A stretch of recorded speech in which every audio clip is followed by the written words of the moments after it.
have any of those, Evan, do you? I don't. Computer clicker? Yeah. Are you still playing color wars? Yes. Yes, we are still playing color wars. That's right. Okay, I'm going to switch it so that he can see his paint. Okay, he's going to switch now.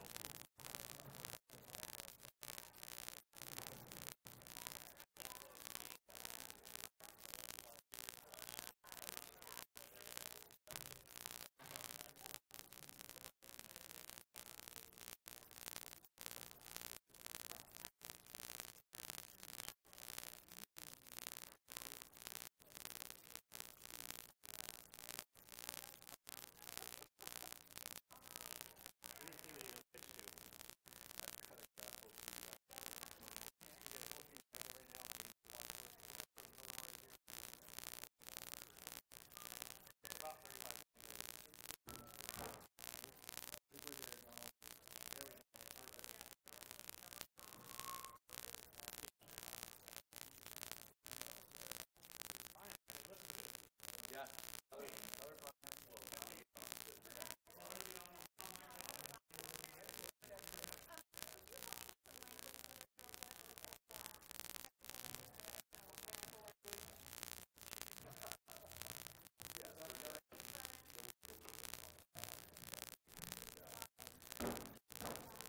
You ready?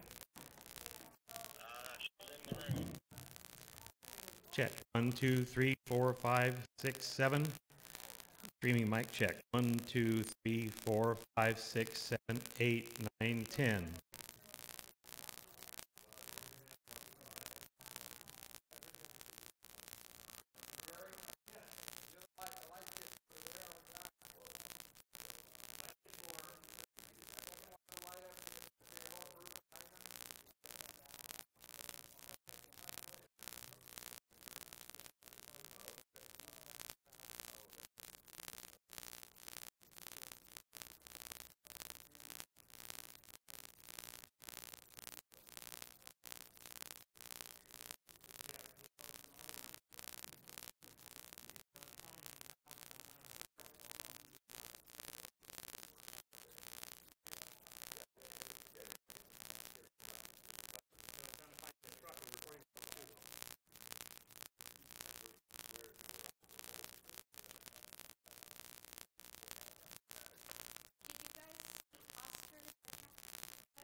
Check, check, check.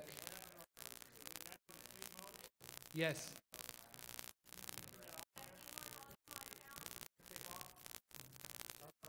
Yeah, we can just the walking back and forth logistics of it. It's easier to just come straight. That's fine. I think that's the goal, is to have all the speakers. 1, 2, 3, 4, 5, 6, 7, 8, 9, 10, 11, 12, 13, 14, 15, 16, 17, 18, 19, 20.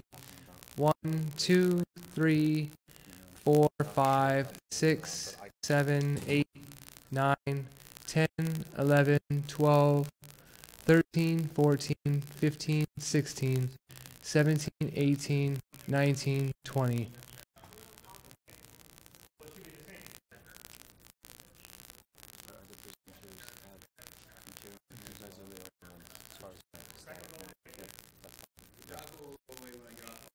How are we, Gary? Okay. Sorry, do you guys have login abilities to this machine? Where is he? Oh, okay, so he's on his way back? Okay, so you want to just hang tight here? Yeah. And then when he gets back, I'm going to get chairs. How many do you think you need?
check, check, check, check, check, check, check, test, test, test, test, test, test, test.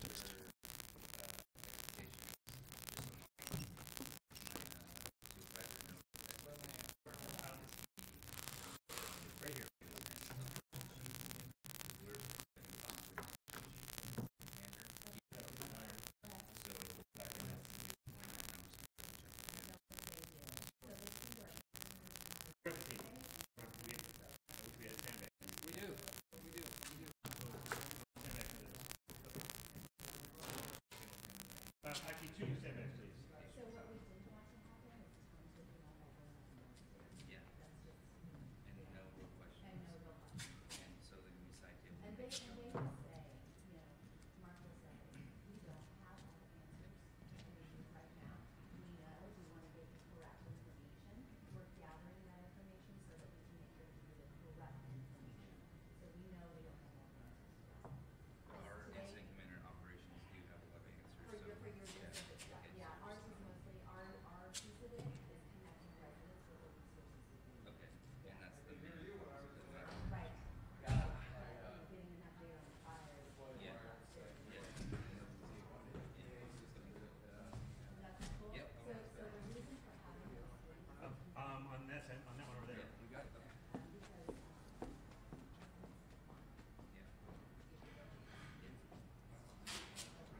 On the inside leg or the outside leg, Gary? questions or if you see something that.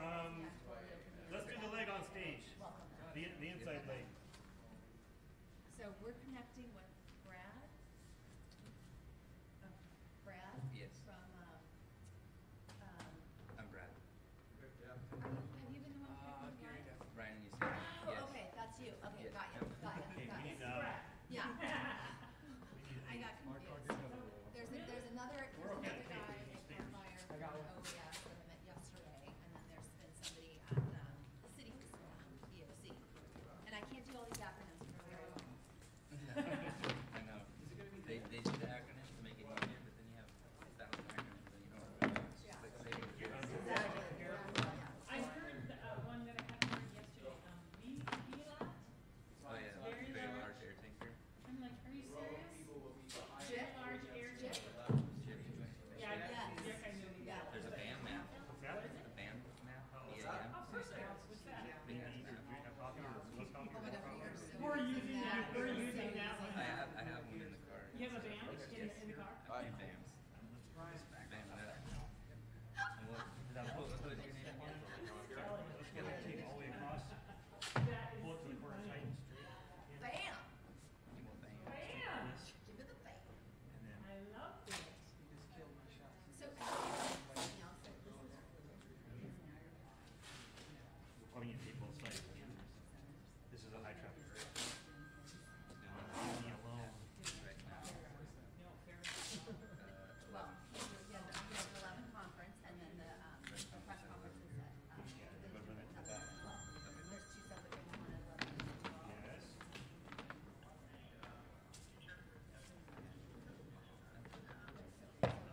Alright, I'm gonna test that camera. We're not streaming at real high rate. We're only streaming at 3 megs. Yeah, you know what? Just scoot it forward so that people can go behind it if they have to. Evan? Hey, repeat that for Evan, please. I gotta relate it to something. Kelly Bell. Right? No, I related to something else. And I'll definitely Why remember don't you now. just say Kelly Dan? Don't give me a visual. Kelly Dan. No.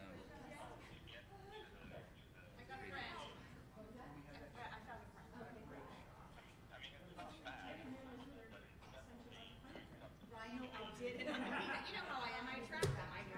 Okay, so you want me to? Can you define, can you explain better what you're seeing? There you go. Thank you. Okay, yeah. Go ahead. Yep.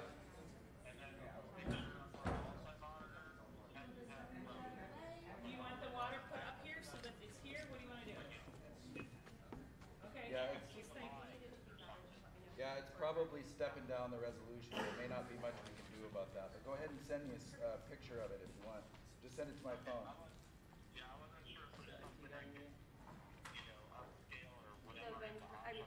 USB? Yeah, I'll get you to send a picture to my phone. Okay. There we go. Okay. Can you tell me where to the district office? Right. So, Do we have a login for the computers? No, not until officer dispatch. I can ask her not. I'm gonna run stuff over to the cafeteria real quick. No worries. I'll have it anything back to you. Login. It has to go here. Setting it. This should be out of shot. It's a long throw. I don't think we have enough time to bring him up. Let's try it. Also, let's bring him up as high as we can, reasonably, and down shoot rather than straight shoot. Okay. So that would be if you go up higher. I just estimated. This one too. Put the barner from the screen, and then. But I think we'll have that shot with that camera. Well, that shot's only gonna cover, as far as I know, that white shot's only gonna cover from here Covering there. to about the flags here. Because there's gonna be people standing behind the podium here. It's not a Buena. Yeah, that's kind of where I try to position it. So let me raise this up. So we have. Right here. I'll show you here. I found it. Oh, you found it already? Okay. There's 2 blocks of houses. Oh, right there. Fabulous. Okay, so go ahead and plug that one in. And if it's just for like 2. Yeah, it's just these are 250s, little teeny babies. No worries. What's that? Oxnard.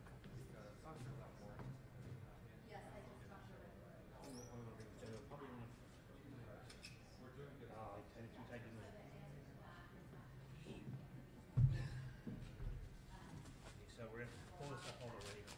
Before I leave that.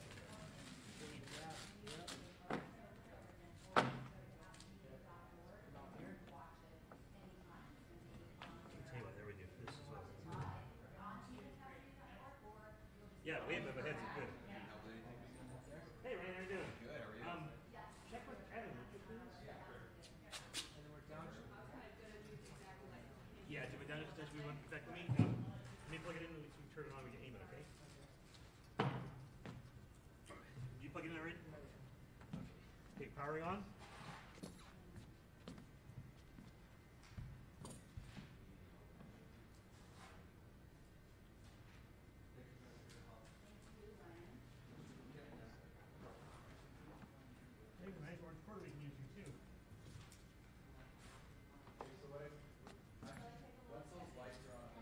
Okay.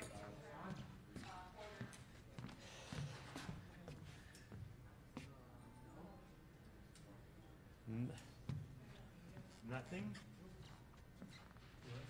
Now, the problem is that may be connected to the lighting system and we may not have power to it. Gary. I can show you where the next one is and down here. She said that might be connected to the lighting system and we don't have power. Come over here. Yes. Right here in this box. We have good there? Yep. This is for sure. The power strip is for sure. That's how I rotate purple. That's how I was. Okay. Not fair. I'm ready to do maybe back on that.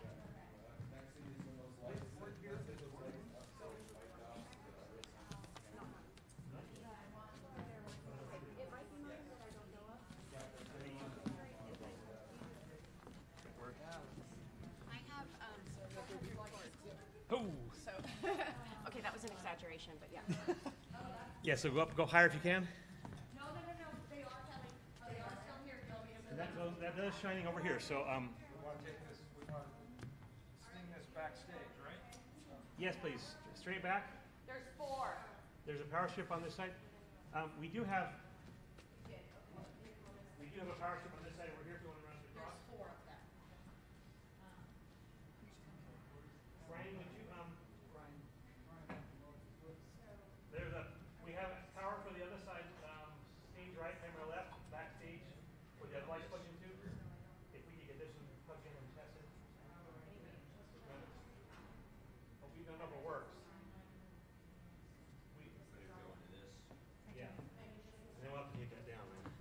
washing the screen out with this light? What's that? Are we washing that screen out with this light? We are hitting her, yes. Wait, say that again? Hey, Phil? Yes. Can we close that door? Yeah, that's what I'm seeing. I'm seeing the reflection from the sun. Okay. There was blowout earlier, but you're pretty good there. I don't think it's coming.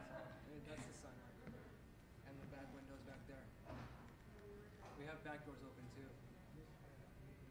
But Cal Fire has. Yeah, that's light from the back doors.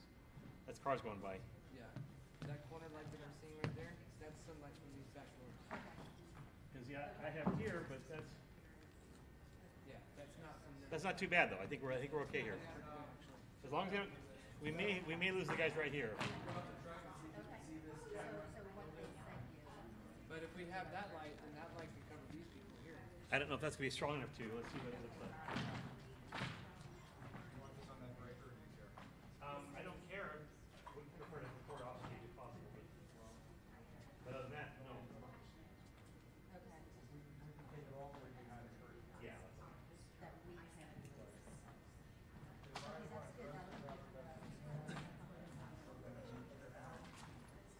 Okay, that's good. That would be for us. It is hot.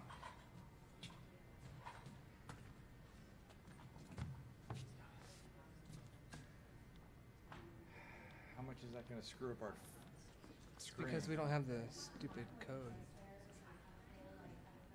It's probably something dumb like password. Do they want these?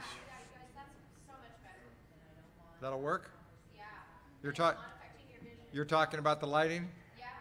Okay, not my hair loss? You know what? Your Well, we hair were loss is talking fabulous. about that. You just live it. That's Love my- it's working. As my granddaughter calls it, my horseshoe.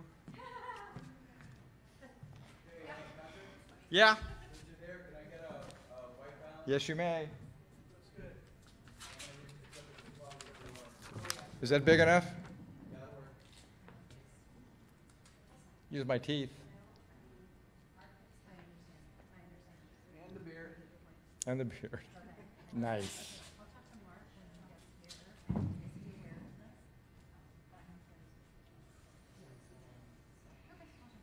Ryan, what to do?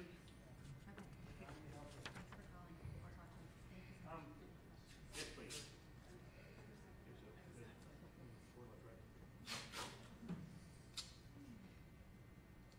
I'm gonna take, I'm usually, I don't really do caps. I'm gonna do this job.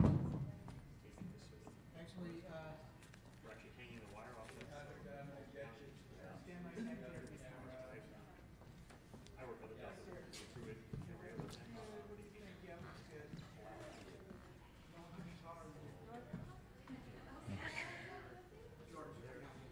Okay.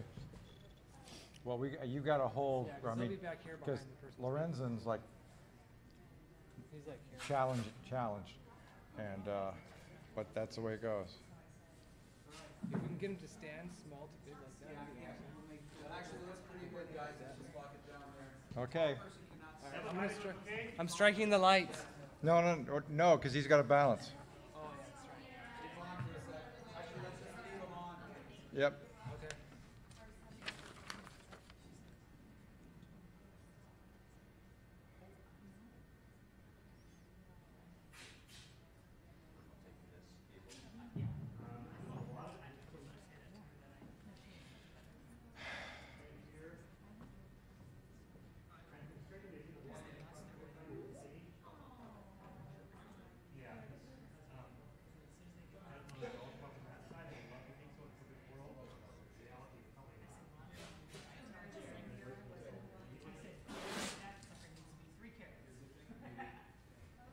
Nancy, I have Mark's sign here.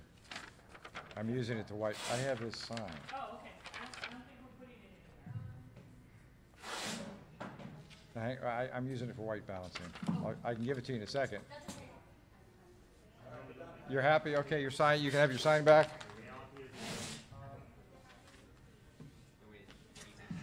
Okay, where's my peeps? Okay.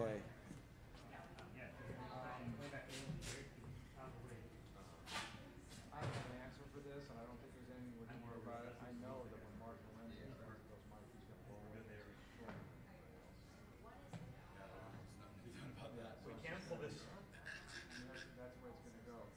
talking about taping them I think we together. can plug that into the lights. I think you're right. Kevin, do we need a third light or we can pull this kit? Pull the kit. Okay, let's take a look at this. But I know when Mark Lorenzen goes to that microphone, he's gonna lower it, raise it, and we're just gonna look at that. Yeah. Can you do that all the time? Lorenzen is?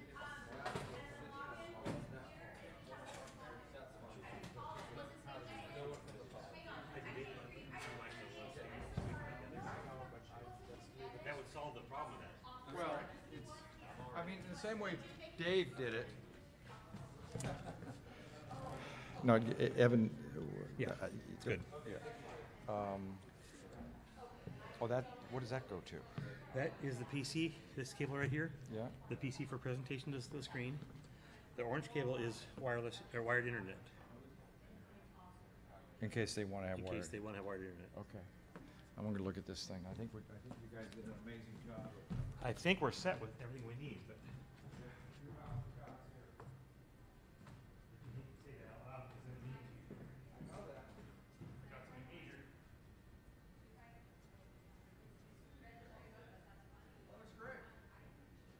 You need a check for lighting in here?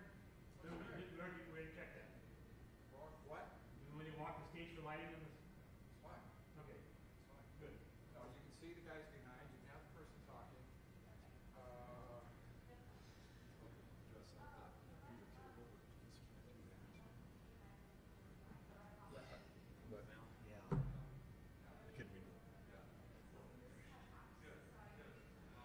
And we should tape this down.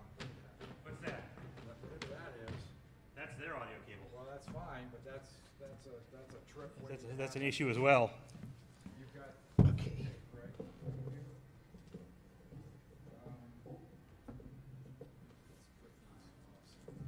You want a water, Gary? Have a water.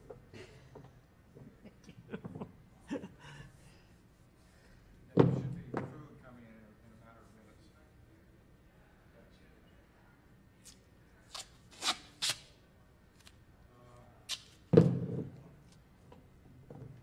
Have the computer.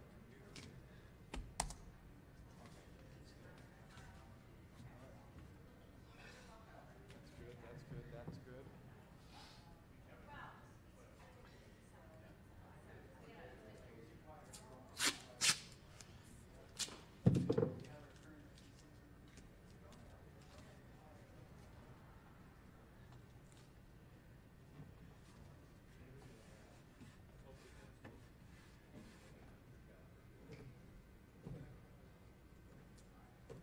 Oh, we're buzzing again. We haven't not been buzzing, I don't think. Did you ever get it to stop? I thought it was better. I'm gonna try this login and see, and he has a lowercase t. I don't know if we need this or not. I don't think we do. That's if we need that cable. All right. Okay, I just plugged it in. Oh, you found one? No, I just plugged in the Password? code you gave Oh, me. okay, perfect. Can we turn off sleep, please? Yes, I'll turn it off for now. And I don't know where the police officer is who wants that, but Ryan was just back there. Yeah, I'm right here. Okay. Get this clicker going and make sure that You works. bet. Oh, Kurt, you know what I forgot in the cup holder? The batteries, just in case. Oh, it's in the cup. Yeah, it's in the cup holder still. It should be over here further.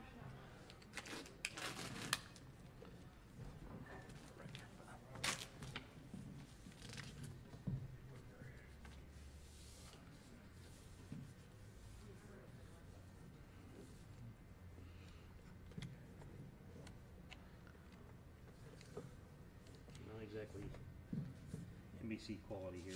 Hey, whatever works.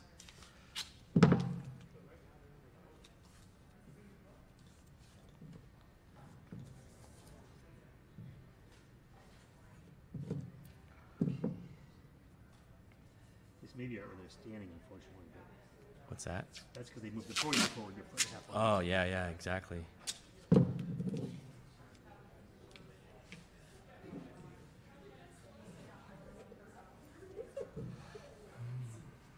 I guess I could retake the wires. It might be easier. Wouldn't it?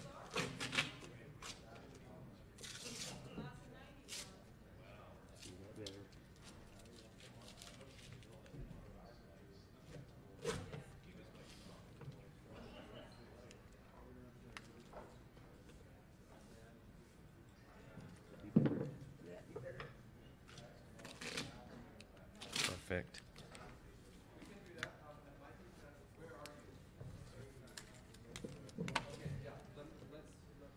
Give me 1 second. Yeah, everybody kept asking for the PC and you weren't here, we couldn't unlock the screen. Hey Ryan. Sorry, brother. I had to go get a clicker for you guys. So we're all set. Okay.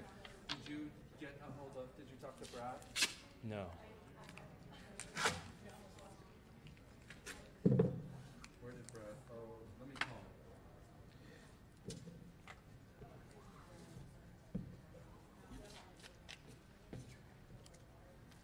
Hey.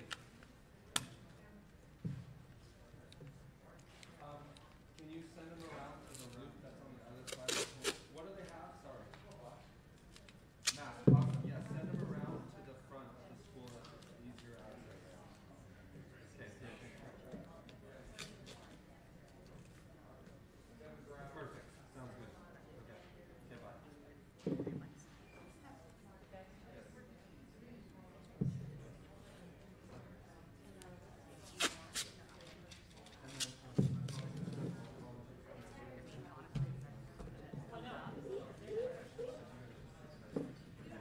There we go. Okay, so you don't mind turning sleep off, that'd be great. Yeah, I just did that right now. Thank you. I'd also lift this up here. Did. If they should need this. Okay. Hope that's enough cable if they need it. And it won't go over there if it's on the other side, is it? It's on the right side. Maybe just a tad bit more. Like 2 inches more.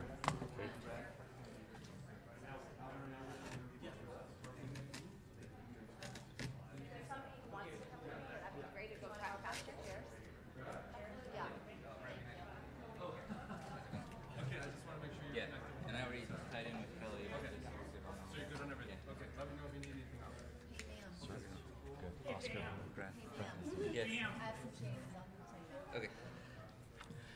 Okay, you're good to go with the cables? Hands up. You in there? Enough? Perfect.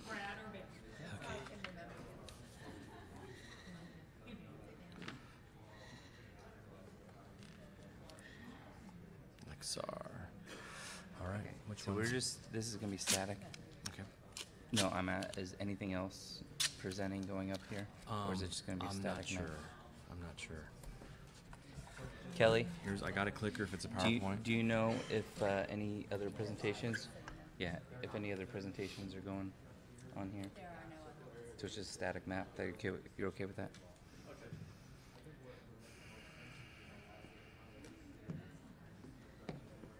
Go ahead, sorry. Click that one and let's just check that off really quick. Yeah, perfect.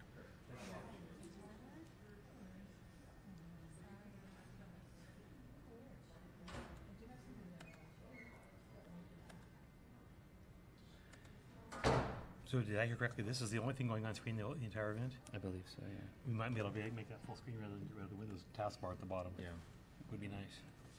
But if you have to change that or access that. It's Acrobat. Usually when you do So, PowerPoint, you Can we go get full off screen. live on this? Yes, the mics are live. No, they're live at the soundboard.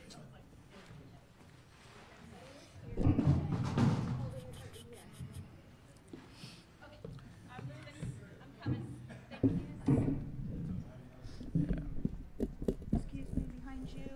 Sorry. Thank you. Did I let you drop it in there? Yeah, but it's a big file, so I think. There we go. Perfect.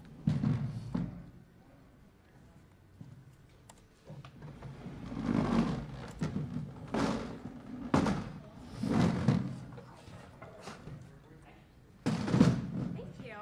Kelly. Logistics chairs. Tell me where, I'll move them. You want some on?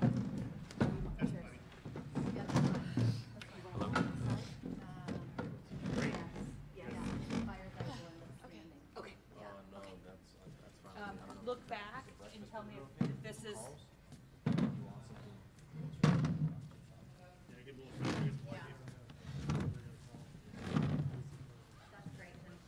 Jennifer, move that 1 inch, 1.2 inches. There you go. Like that, Dan? 1.21 inches. Sorry, 3.3 minutes. Hey, Chris.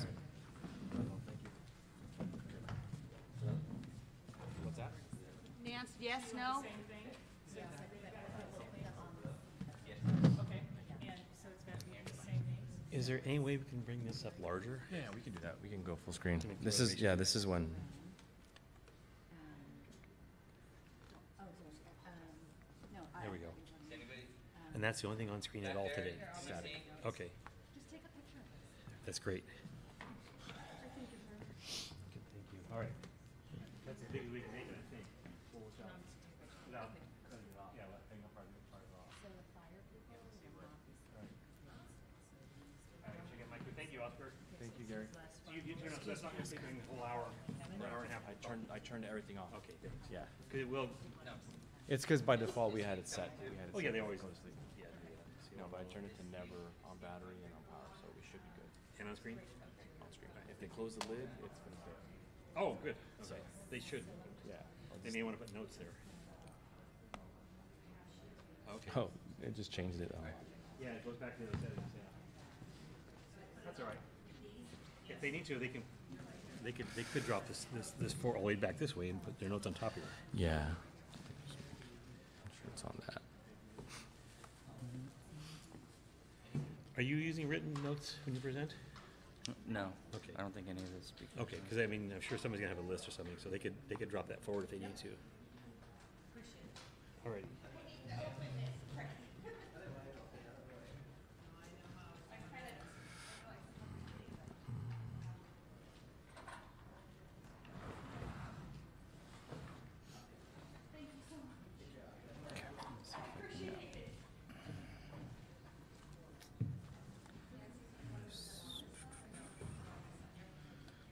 Let's see what these are.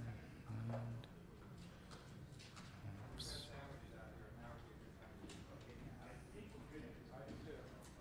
Need the screen live, we need full, could be full size. Great. That is the only image up on screen at any time.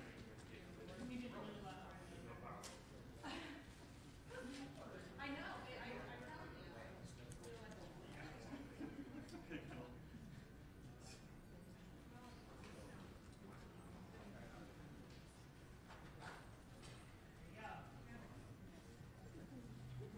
That might be better. This full screen mode, directly from PowerPoint. Oh, black yeah. out the. Or from Acrobat? Yeah.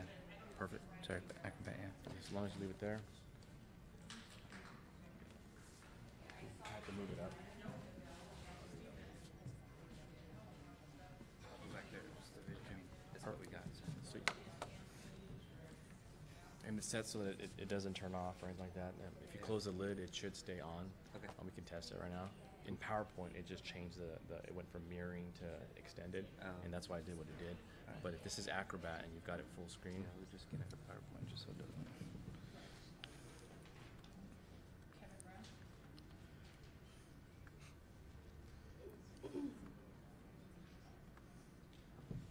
Cool. Should be good. Cool. Thank you. You're welcome.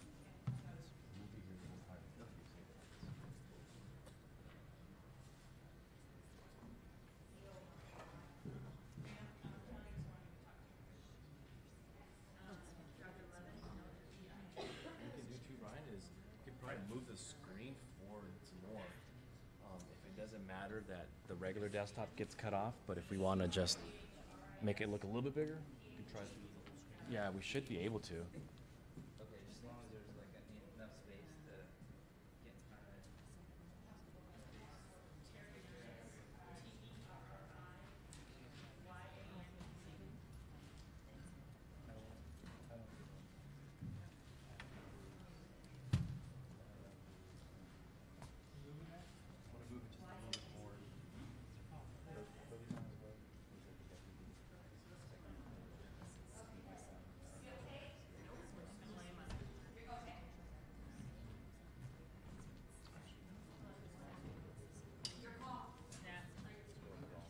No.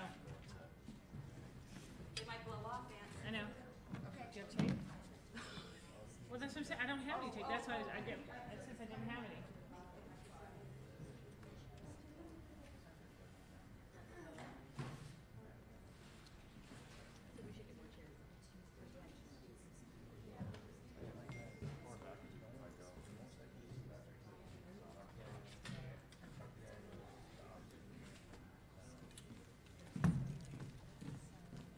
way do you want to start on?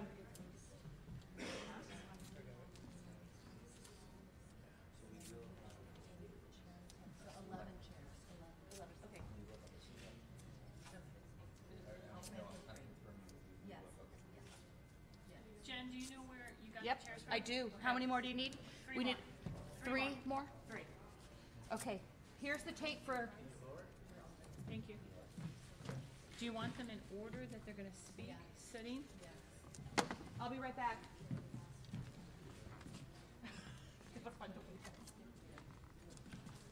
Am I writing one up for the mayor and the deputy? Or are we just not having them sit here at all?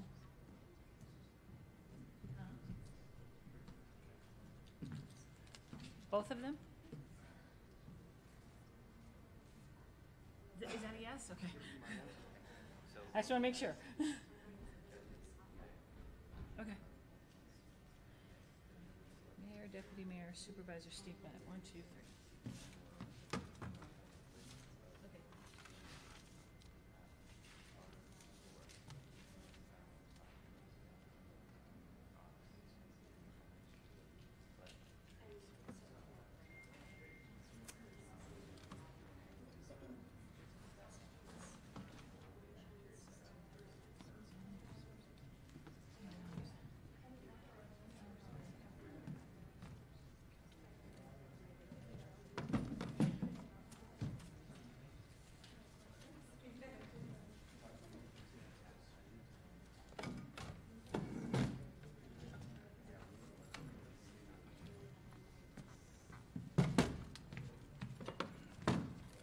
or do we want any on the other side, or are we gonna try to keep them all here?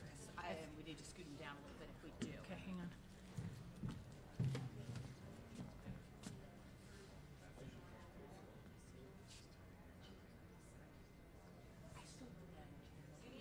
No, I got three more.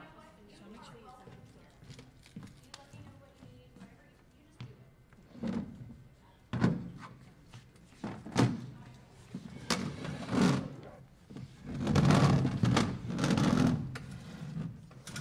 We need more things. More papers to write on? Yep. Got it.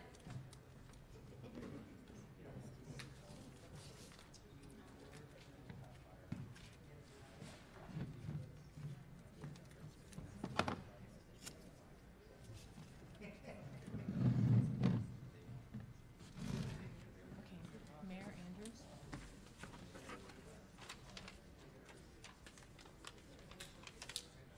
Andrews? Andrews. Okay, do I just put Mayor Andrews, or do I put Mayor Neal Andrews? Whatever you wanna do.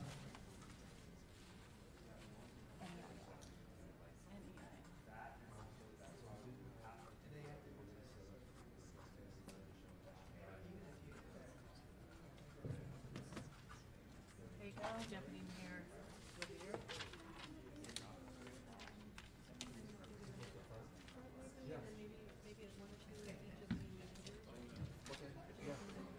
So stack at the front and then stack at the back. Yeah, maybe a couple for each, you know, Because they're not coming. Lavere. Levere. Yeah. That goes right there, so you just leave it right there. Okay, the next one is Fire Chief Andaya, City of Ventura, Fire Chief. Just keep it City of Ventura. Fire Chief Andaya.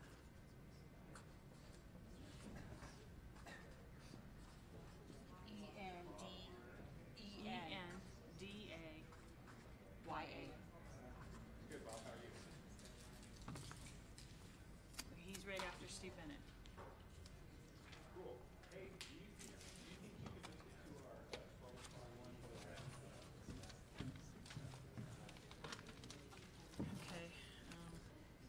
Do we want them on the chairs, or do we want them on the back? no, okay, whatever. I don't care. Okay, Okay. that's fine.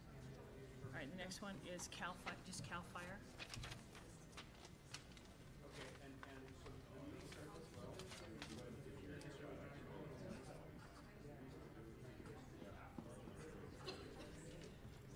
Cal Fire, again.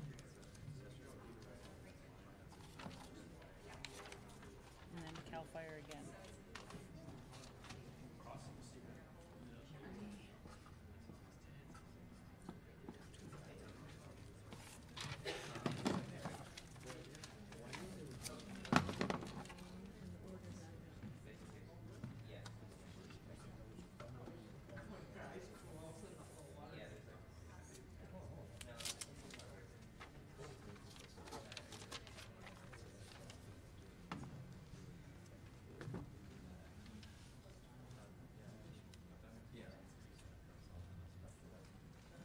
more chair.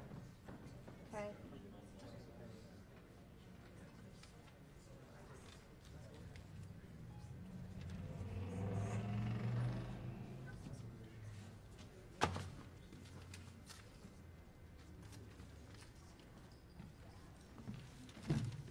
I can't, no, I didn't courtesy tab it, now I can't get it started. Oh, okay. I'll go grab one more chair as soon as I put this on it.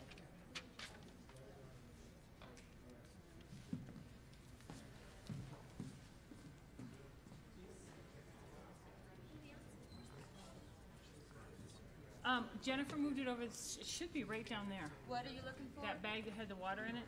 Yeah, it's right. Okay, got it? All right. Hold on, it's like a maze to get back. I'm sure.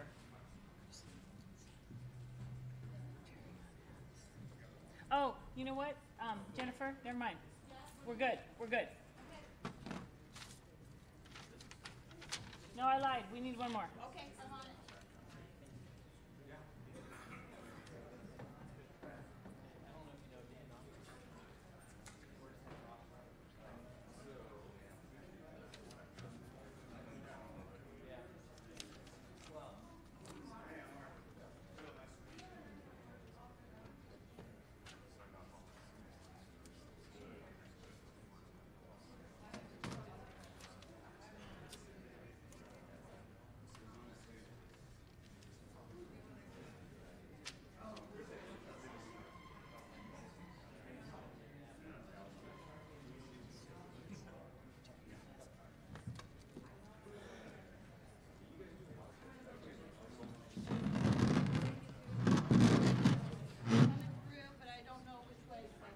I know. Just right here. There you go. Put it right here if you could. And I rolled the chairs all out here, so we can just put them on and roll them back in.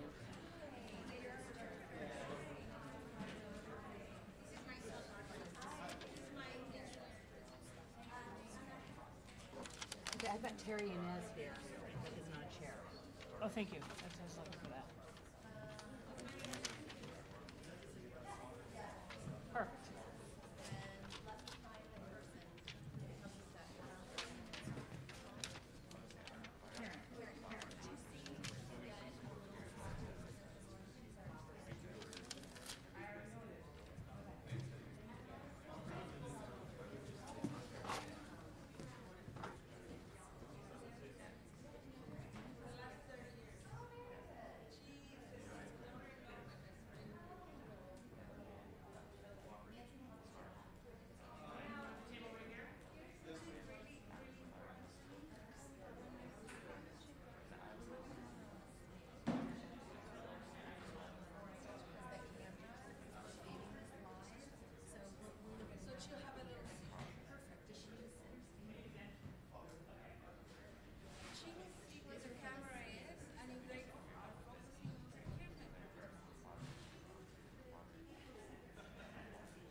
wider shot. It should be not too close, and then I can.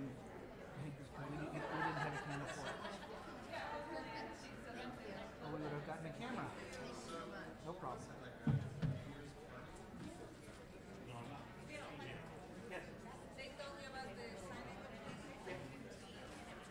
It's right there.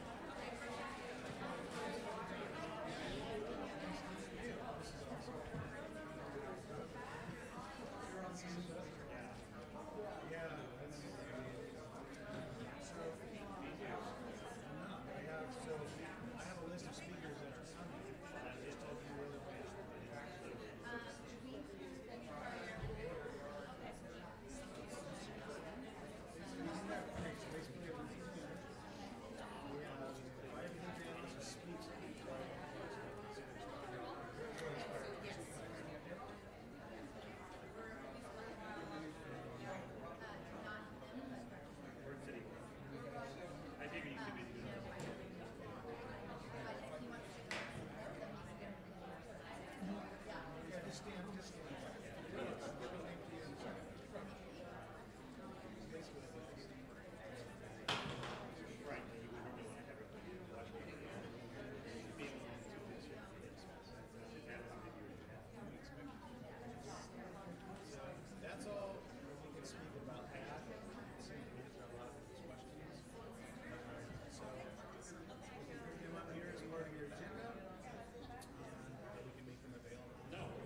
speakers.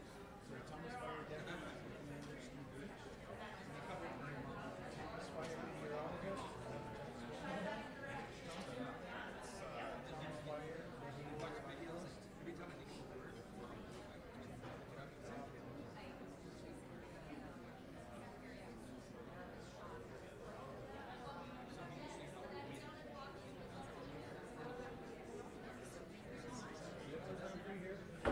So this committee, what are they presenting?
Are they on?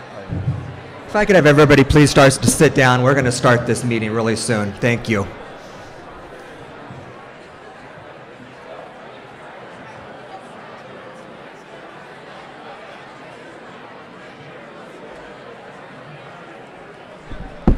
Buenas tardes. Buenas tardes. Las personas que hablen español y quieran interpretación simultánea, por favor pasen al frente a la mesa que está a mi lado derecho a tomar su equipo. Repitiendo, las personas que hablen español y quieran interpretación simultánea, pasen a tomar los aparatos de interpretación a la mesa que está a mi lado derecho. Si alguno de ustedes tiene una persona junto a ustedes que no oiga, que sea sordo, tenemos a Jessica para interpretar tanto en televisión como para el público. Las personas que sean sordas se tienen que sentar aquí al frente para que puedan ver a la intérprete. Gracias.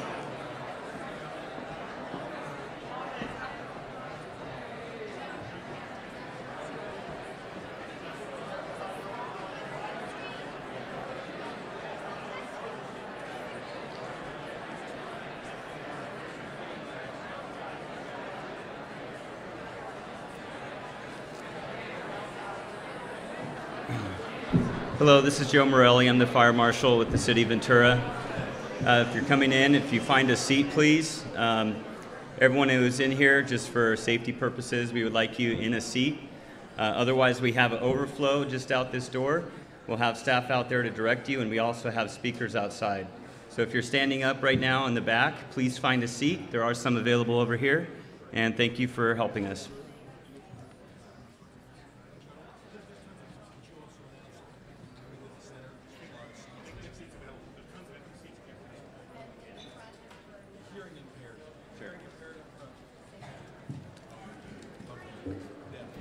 And my colleagues wanted me to remind you that hearing impaired seats are available up front. And if you have any seats in between you, please everybody move into the middle, because we want to make sure that everybody who wants to hear what's going to be shared can make it into this room. And otherwise, we're going to be sending the people to the overflow. Thank you.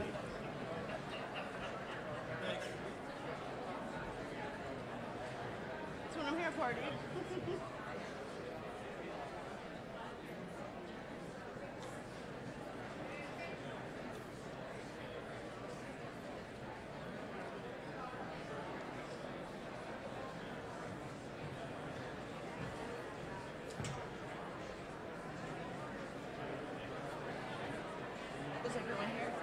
I'm over here.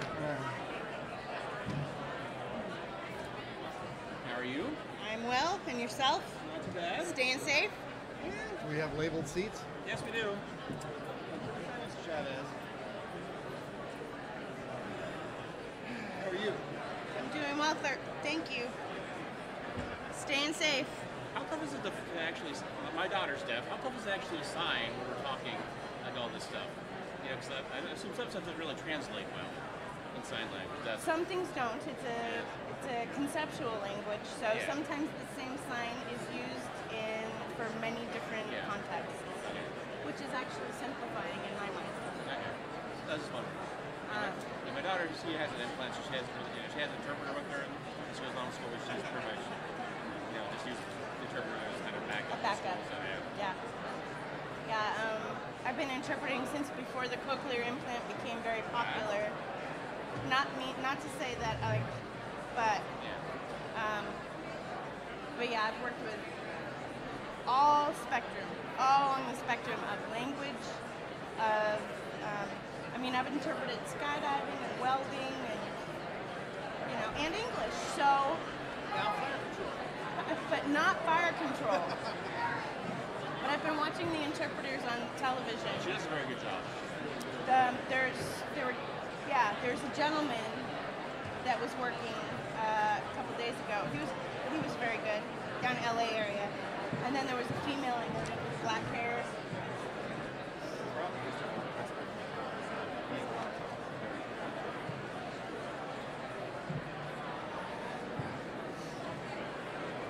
I noted that the one last night was quite good. She had black hair and glasses. She had good eyebrows. It's all about the eyebrows. Oh, really? Oh, yeah. I had no idea. Oh, yeah. There's a lot of language right here. And also maybe the figures too, is about the two. Yeah. Like my daughter's very good at it. Yeah, she's good. Yeah, too good. Well, Nice for a teenager. equal access to information. That's true. If I can get the people to squeeze to the middle, we're about to start any minute. I know there's still people coming in, but we're going to get started really quickly.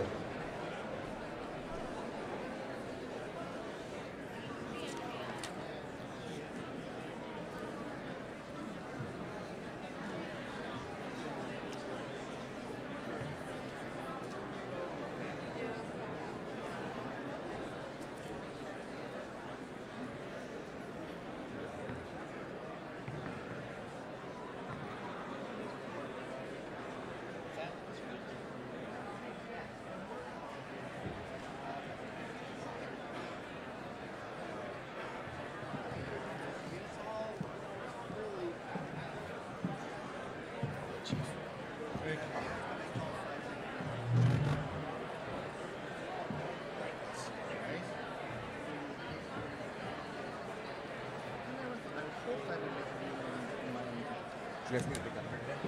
Yeah, we were there. It was really good. It was really good. We got some good FaceTime. It was just good. He got a tour. Did he get a hoop fitting on? Yeah, he toured before he came to the briefing with us. Yeah, he saw everything. He saw everything. Yeah, he came to the briefing with us about aerial. No, ground. He drove the streets. He drove the streets and saw it. So. Oh, this is perfect. Okay, good.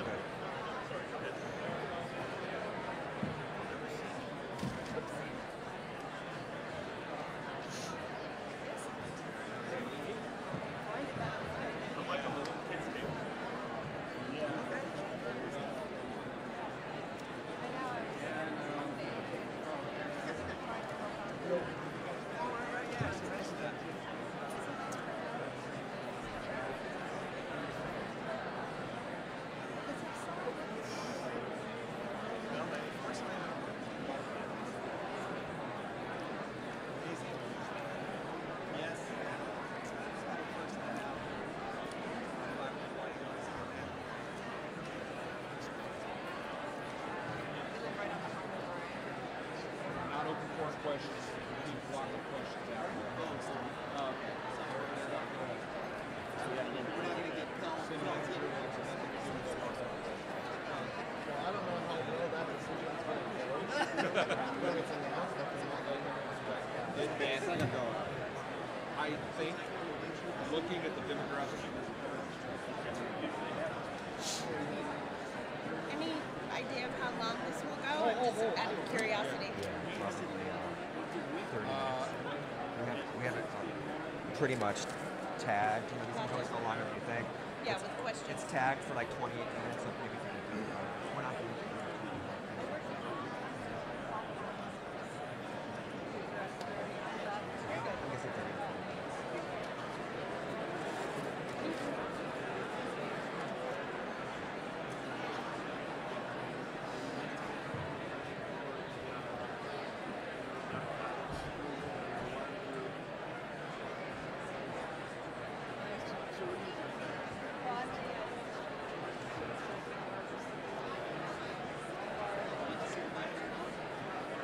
some get out of the car. Yeah, he's not well. Oh, really? He wasn't really that off. He's very frail. Yeah. Very frail. So the goal is for the four of us to be about maybe 8 to 10 minutes total. And it depends how long-winded I get. Because I tend to take 2 minutes never and it works. turns into 4. Me too. Me too. So, 90 seconds, I'll be out.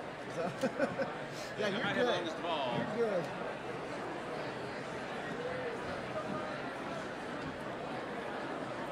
Thanks, Chris. Thanks. Thank you.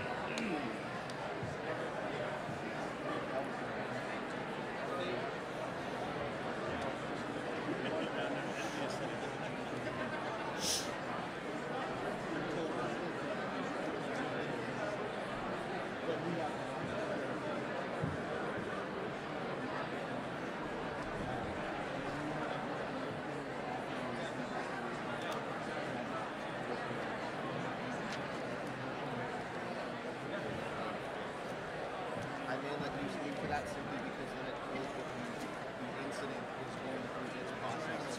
Well, I'm last. My call, it's not I was okay.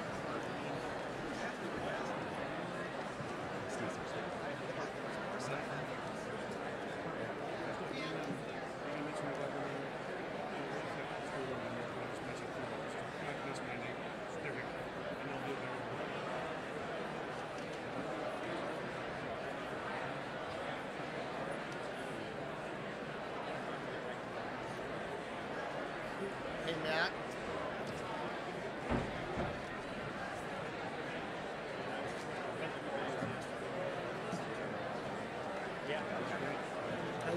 Yeah, it's your guys' meeting, like I said, you know. Are you at the governor's press conference?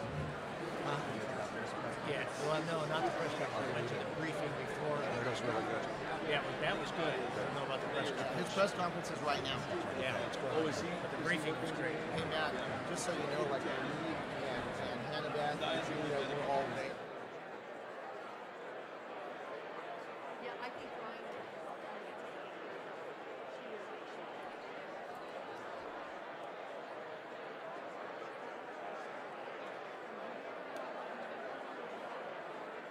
All right, everyone, we're going to get started.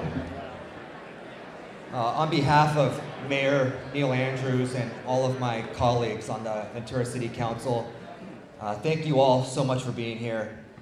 The healing process starts today. Just this morning, the governor took a driving tour of the devastated areas. Our Congress people have toured the devastated areas. I think we all know what this week's been like for many of our neighbors and many of our friends. You know, our city really is facing its darkest hour. This is the worst natural disaster in our city's storied 151-year history. And I think many of you know Ventura is my hometown. And like many of you, I'm just truly heartbroken at the devastation I've seen. But they say in the darkest hours, one's true character emerges. And I think that principle holds true for communities as well. What are we as Venturans made up of? What is our character as a community? And here's what I know. In this past week, I have heard countless stories of neighbors helping neighbors, of strangers helping strangers. The donations to our nonprofits and our churches are overflowing. Just last night, I've heard 3 stories at different restaurants downtown. Some of you may not know, but there's close to 4,000 first responders currently battling the fire in our community right now. Thank you very much.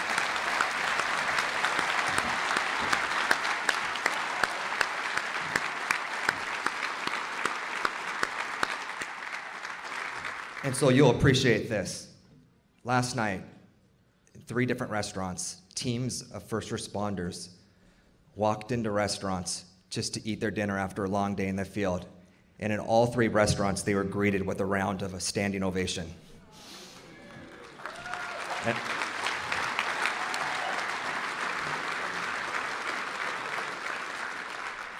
you know, that's the Ventura I know. And that's the Ventura I love, and that's the Ventura we are. You know, we're going to get through this. This is a hard time right now, but we're going to get through this, and we're going to get through it together. You know, hand in hand, we are going to rebuild our beloved Ventura together. And so let's start that process today.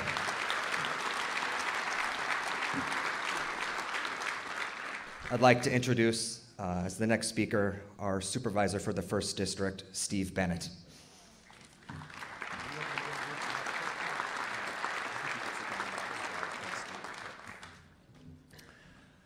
Good afternoon.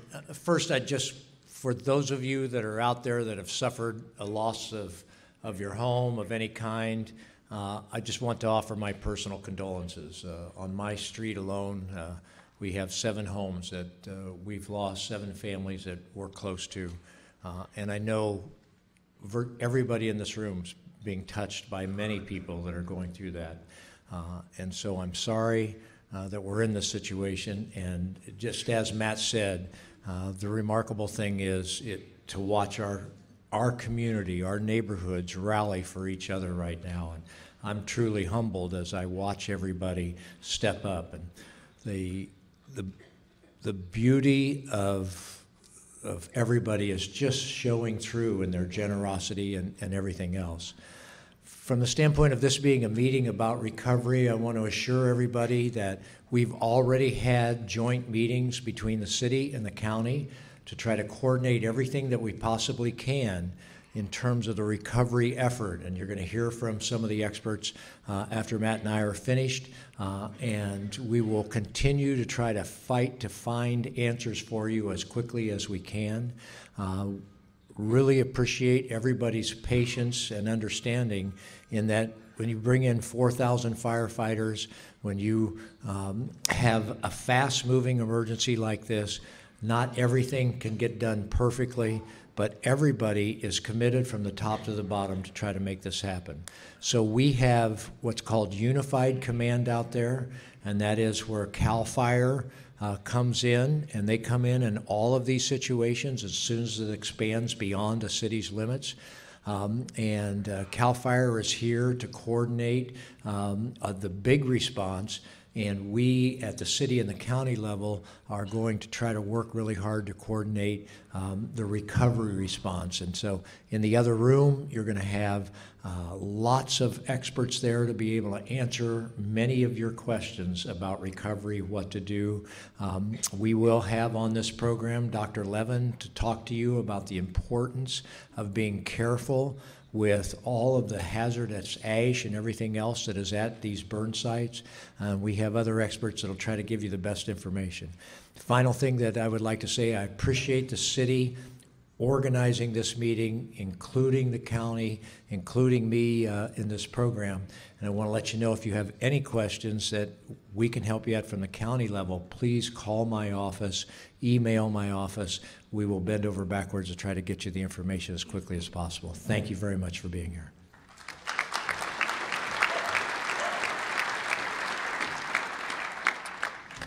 Good afternoon. I'm Mark Watkins, City Manager, City of Ventura. Thank you all for being here. And for the folks behind me, I want to start also with my thanks to all of the crews literally from across the state, from across the western United States. If you've been out, there are fire trucks here from literally all over the place. And the response, the number of resources we have available to us is incredible. This indeed is a tragic event. I was going to just recap it very quickly, then we're going to get you to hear folks. But we had a city council meeting on Monday night, normal day like it was for all the rest of you. We started at 6 o'clock. About 6:50, I received my first text that there was a fire in Santa Paula, and they described it as a dangerous fire, and the winds were picking up. Got a text about 7:30 that it was growing. By a little after 9 o'clock, we were starting to evacuate Ondulando by 10:05. Almost right about 3 hours later, we declared a state of local emergency. That's how fast moving it was. That's what was there. Immediately, everybody has shifted into a 24/7 operating mode, trying to get Ventura back to where we need to be. And that is our goal, is to get our community back to where it was at 6 o'clock on Monday. And we're working very hard to do that. That being said, I'm also going to be asking for your patience, because this is still an active fire. This is still an active burn. We had a number of events just last night within the city of Ventura. The fire chief can go through those. But this fire is not done yet. And so until the fire itself completely ramps down, recovery does not completely ramp up. We're doing both. And so we'll be asking your patience as we get there. We're absolutely determined to get there, and we will. I also want to say we don't have all the answers, but we did not want to wait any longer before we came to you and told you what we know. And that's the goal of today, is to give you a complete briefing and to give you everything we've got today. We'll have everybody here from public safety to public health. All of these people will be available afterwards with many, many others in the cafeteria to answer all of your direct questions, as to tell you what we know today. And then by the end of this week, our intention is to have what we're going to call local assistance centers set up. And we will have this type of resources available to you 5 days a week. And we will keep that open as long as it's needed and until we can get the resources to everybody that are needed.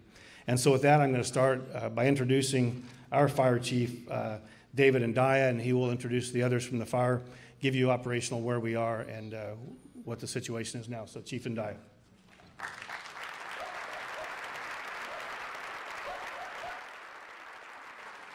Good afternoon. Thank you, Mark. This past week, goes without saying, has been the most difficult week of my career in the fire service. I've been your fire chief for about 4 years now, but I've been serving this community since 1993 from the rank of rookie firefighter. So I haven't been a transplant. I haven't come over here from another department. This has been my community as a firefighter and a paramedic since the early 90s. And watching our community go through what it went through on Monday night, still at this point, is very difficult for me to talk about and to see. So I sit with you and I stand with you and the people behind me to watch this community come back to what we were, both with your firefighters, your public servants, your city, and the community as a whole, the county, to do this. We've been working feverishly. I've been at our Emergency Operations Center since Monday night, working on this to try and work for you, because that's our charge. On Monday night, when I first saw this fire, I knew immediately that it had the potential to be the career fire, to be the fire that we never wanted to see. And within about 45 minutes, I knew that's what we had. I want to take the time, as I've done in a few press conferences, to thank you. There are many communities where the community didn't heed warnings. They didn't listen to their first responders. They didn't listen to the law enforcement officers coming through. And it impeded our progress or our efforts to save lives. And the fire may have taken property, but we saved lives. You saved lives. This community rallied together, and we got 27,000 people out of our hillside communities in less than an hour. And that's because you cooperated.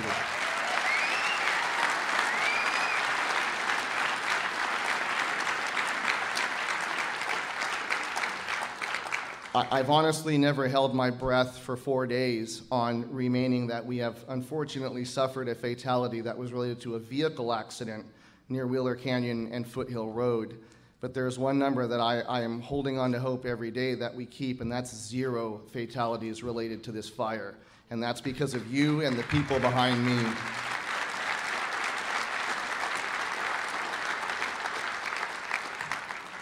This fire came through at rates that we have never seen before. We are a city fire department of 6 fire stations, and those 6 fire stations staffed daily have a total of 22 firefighters protecting this city. Now we have 4,000 Ventura City firefighters in my mind, and they're here to protect you and to get this community back on its feet.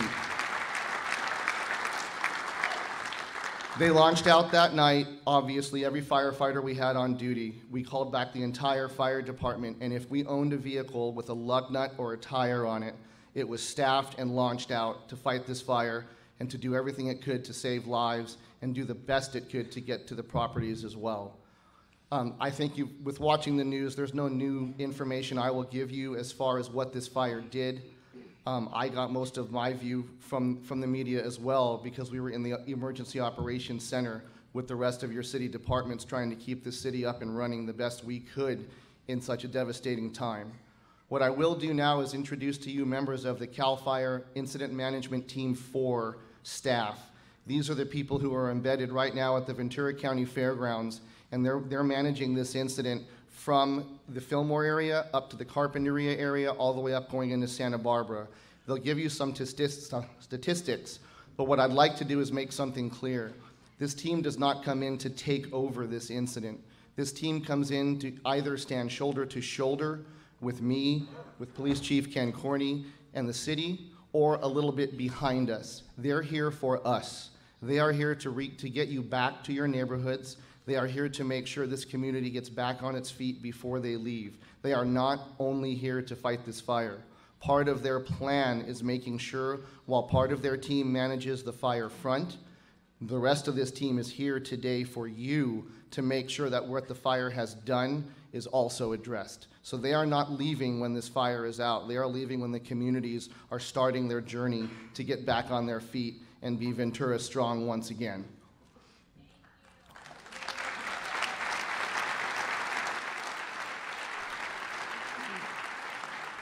I am extremely proud of your firefighters and the actions they took that night, and I could not be more proud of the fire family that is California and the Western United States. So with that, I will turn this over for some incident data and some actual updates on what's currently happening out there to Unified Incident Commander from CAL FIRE, Steve Beach. Thank you.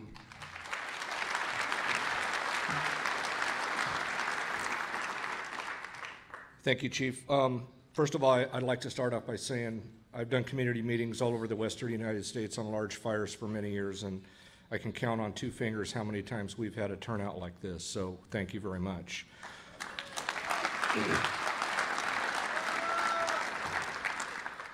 My name is Stephen Beach. I'm a division chief for CAL FIRE. My home unit is in Riverside. That is where I work and that is where I live. I am one of the Unified Incident Commanders for CAL FIRE Incident Management Team 4. We are one of 6 Type 1 incident management teams in the state of California that are called to manage the most devastating, the most complex types of incidents, from fires to floods, that California experiences. As you're well aware, in October, we had a very tragic incident that occurred in the Napa-Sonoma area. We had 4 teams active during that fire siege in October. Currently, we have 5 teams in the state of California active on various fires. So we are here, as Chief Anaya said, to prop up our partners. Our partners in Ventura County and Ventura City called us because they had exceeded their abilities to not only fight the fire, but stay engaged in their day-to-day jobs, protecting everything that goes on in the city while there's a fire going on, because life does not stop. So we're honored to come in and do that. We entered into a commingled unified command with our federal partners yesterday. So United States Forest Service California Interagency Team 4, we're both Team 4, integrated with us yesterday. So you have 2 Type 1 incident management teams on this incident. That is a rare honor. So you've got some expertise from all over the country dealing with this incident. I'd like to take a minute to give you a little bit of an update on the current situation. As you drove in here today, you saw smoke in the sky.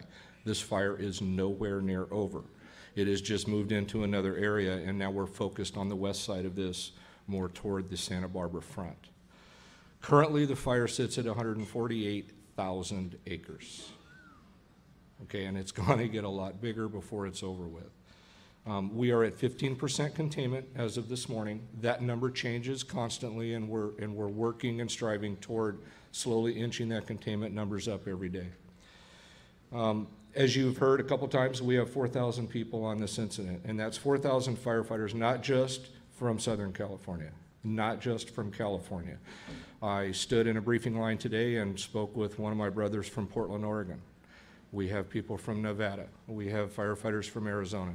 So those 4,000 firefighters are from all over the western United States. Early on, when this siege developed, our management, command and control staff in Sacramento placed an order through what we call the Interstate Compact Agreement for 200 out-of-state fire engines to come into California. And this is what you got. It's pretty darn incredible.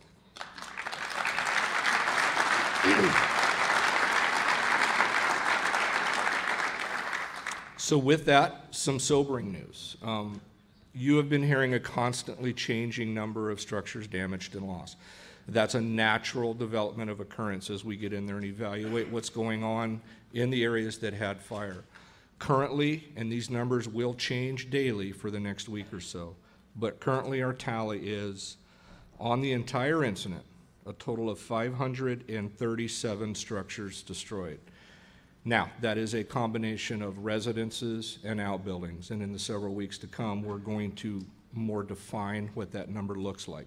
That number may not mean 537 occupancies, but that is a sobering number. And then in addition to that, there were 118 structures that have been damaged to various degrees. And with that, the cost of fighting a fire this large is staggering. To date, the cost of suppression on this fire is $17.4 million. And it is going to go up. Part of that is what we do, and our aircraft costs are very large. The support costs, we have an incident base set up at the fairgrounds that is supporting 4,000 firefighters. It is a small city. We have to feed them, we have to sleep them, shower them, provide them logistical support and everything that they need to go out and do their daily job. So it's a big operation. During the course of the incident, and this has been an ebb and flow number, we have ordered evacuations at various periods of time, totaling 88,000 residents. Now, that is not a current number, that is a total number. And I'll close with this. When my fire service brothers and I order an evacuation, we are homeowners. We don't take it lightly. So when we say it's time to go, your cooperation has been and is greatly appreciated. And conversely, when it's time to repopulate a devastated neighborhood, we do not take that lightly either. We have to make sure that the infrastructure is intact, that it is safe for you to go back in there, and there is a whole lot of process going on to make sure that it's safe for you before you go back into your neighborhood, so that we can hang our hat on it and say, you're safe to go home. We do not want anything to happen to you if we open it up too early. So I'm going to turn it over to our operations section chief from Ventura County Fire Department, and Chad is going to give you just a real quick overview of the operational picture of the incident.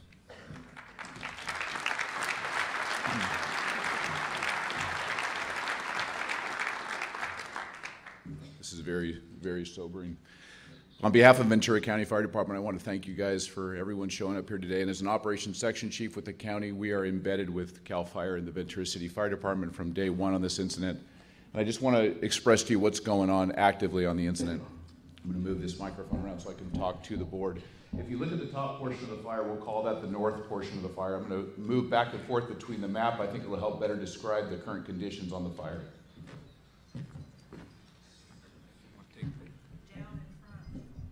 Okay, on the top portion of the fire, you'll see the north. You'll see we basically zoned the fire into 3 zones. We have a Ventura zone, and we have a Santa Barbara zone, and basically a national forest zone, although embedded into the Ventura area. What's happened here is the north side of the fire continues to progress. That's the piece of line that is going up into the national forest. Currently, it is up in the Highway 33 Rose Valley area, which is a very long way from here if you think of where that fire actually started. That's the north section of the fire. If you move around to the east section of the east section of the fire sits just above the Goodenough Road area, above the area of Fillmore. So it has progressed all the way almost to the city of Fillmore. That area up in there continues to move up into the Bear Haven area of the Los Padres National Forest, where it looks down into the Chesapeake drainage. Perfect, thank you. Down here along the bottom portion into the Santa Paula area, it moves down across the 126 corridor. There are many places where this fire has come all the way down into the city of Santa Paula in the 150 corridor and down in around the city proper of Santa Paula. If you take the actual incident and you move it down along the bottom, you'll actually see where it comes along Foothill Road, and along Foothill Road, it progresses all the way down into the Ventura city limits.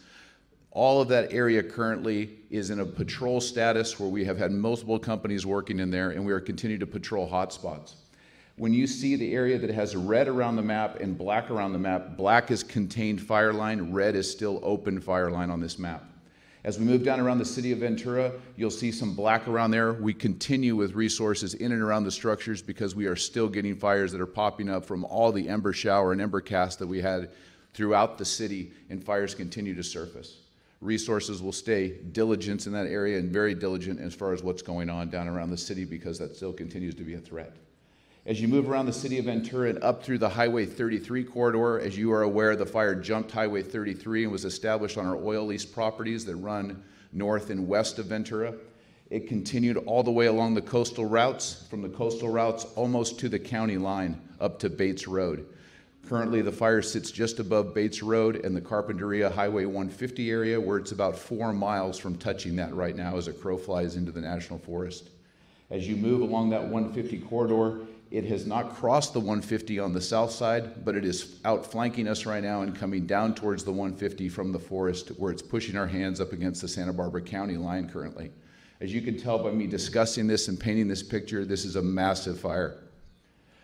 Our operations right now are to continue to hold what we have, continue with our structure protection in and around houses, and look for opportunities where we are building contingency lines and primary containment lines to bring resolve to the incident. Thank you.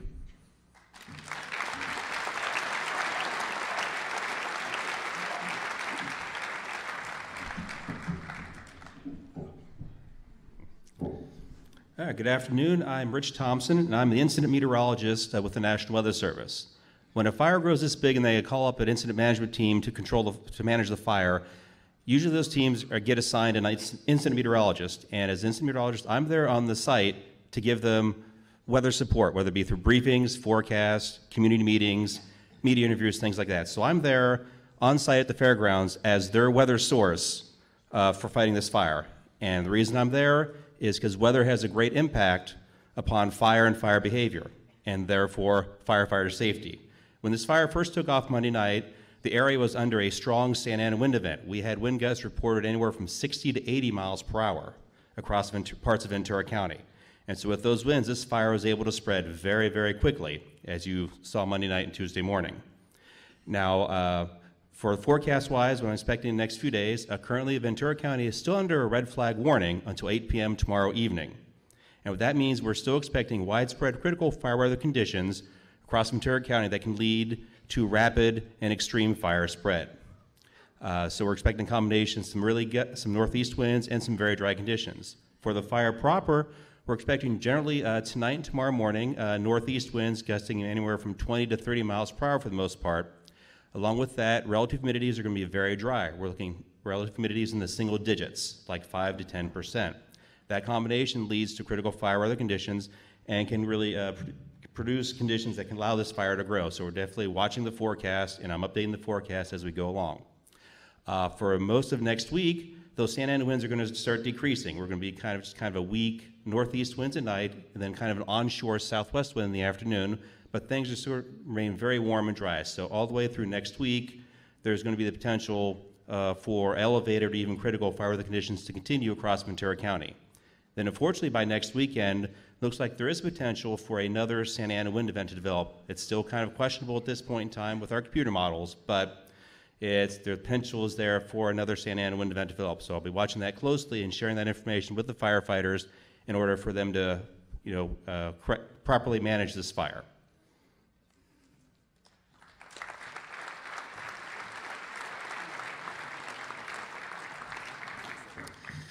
Good afternoon, everybody. My name is Tim Chavez, and I serve as the Fire Behavior Analyst on CAL FIRE Incident Management Team 4. My job is to analyze the fire's activity and use that information to assist in planning operations and safety for firefighters and the public. When I was a young firefighter, we used to jest amongst ourselves that California, Southern California in particular, had a 13-month fire season. It's not true every year, but this year we're definitely going to fill that criteria out. Right now we're sitting in this area at 245 days since there's been 1/10 of an inch of rain or more.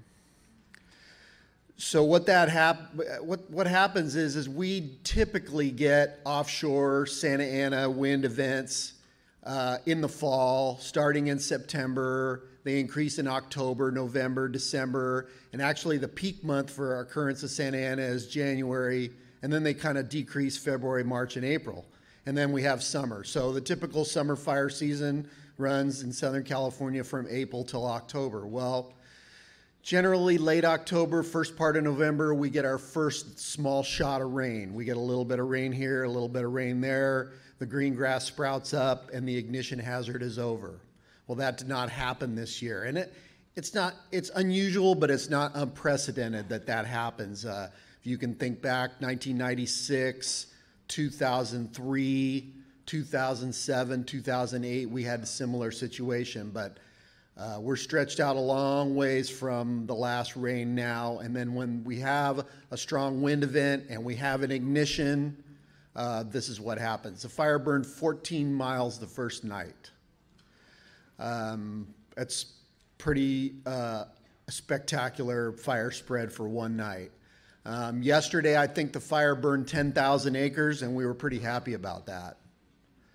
So that's kind of situation we're in. We're at the far end of the spectrum as far as fire behavior goes, and we have a long week ahead of us, and we thank you for your cooperation.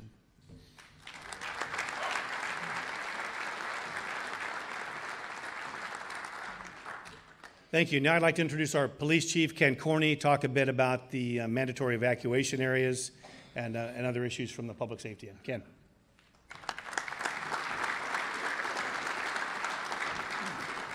Good afternoon. I want to give you a little perspective from the policing actions that took place. We were, when this fire began to break out, we had a little more than a dozen police officers working throughout the city of Ventura. We were made aware that the fire was moving very fast. We were able to work with the Emergency Operations Center of the county to get out of the Ventura County Alert program, which many of you receive phone calls. And those of you who aren't signed up for Ventura County Alert, understand it's an opt-in program, and I urge you today to go home and make sure you're signed up for the future. We sent officers into the hillside. At the same time, we were calling officers in. We had the assistance of the Sheriff's Department. And I'm very proud. I stand here before you as one person of the representative of the Ventura Police Department, but we have 134 members of our crime-fighting team, sworn officers, and over 50 members of our professional staff who helped out, and we got into the neighborhoods, and they were banging on doors, and probably many of you saw them, and running up and down the streets with PAs and sirens and alerting everybody. And then we had the cooperation of many of our community members and helping to alert other members and in an orderly fashion get out of those neighborhoods, and that's why we don't have any deaths yet, and hopefully that'll hold. Thank you.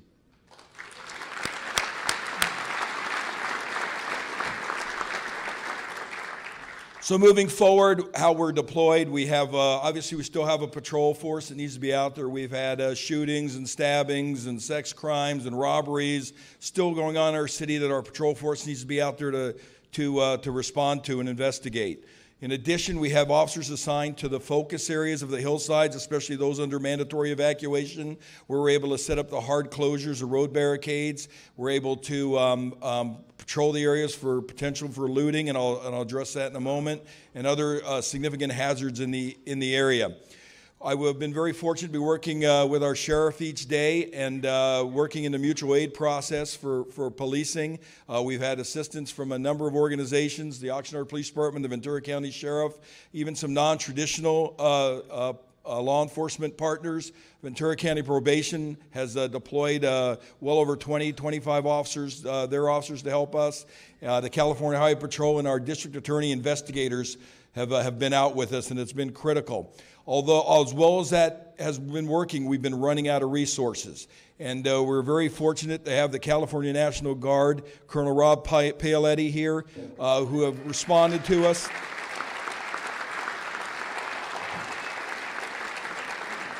I was blessed to have an existing relationship with the Colonel, and we spoke early on in the process, and he has been just outstanding in making this happen, cutting through the red tape, and that's why they're deployed right here, and it's the military police, and they're here today. You can meet them. They're going to do a fantastic job for us. Thank you, Rob.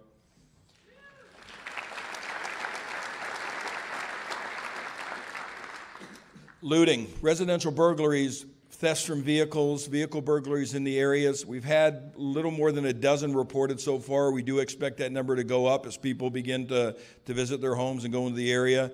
We do have routine patrols going through the neighborhoods in the evening. We have hard barricades, hard closures at the evacuation areas, doing our best to prevent it. We know people are walking in, some criminal elements are hiking in through orchards and back hills and things. We will continue to be very diligent. Please, if you're in those areas and you see suspicious activity or you know something, please call 911 and report it. We're hoping that it's a few criminals doing this and we can get them in custody and put an end to it quickly. Finally, from a perspective of seeing what's the devastation in this town, my 31 years with the police department, I never expected it to be, quite honestly, as complicated as it's going to be. I have been in the neighborhoods on a regular basis and seen what we're going through, and I completely understand people wanting to get into their homes and need to fix things up, but there is utility work going on. There is some major problems in all those neighborhoods, and it is just completely unsafe to let people go in freely. We started today, as many of you know, and we'll be doing it tomorrow too, escorting people to their homes. We have the assistance of probation, the National Guard, Ventura police officers in doing that, and we're doing it out of the Temple Beth Torah is the staging area, and we're taking people up. I encourage you. We're doing it today till 4 and tomorrow from 9 to 4 too, and we'll see what the future holds. But be patient. Understand that it is very complicated to get people back into the area, and it's going to be some time in the most devastated areas, and we appreciate your support and understanding. We have lifted the curfew to only include those evacuation areas between Day Road and Foothill. We had a citywide curfew, I think most people know, from 10 at night till till 5 in the morning. We have now changed it to, obviously, in the evacuation areas, a 24/7 curfew. It gives us the ability to deal with some of the potential problems that might exist there. So I ask you to please assist us in honoring that curfew. Thank you. Have a good day.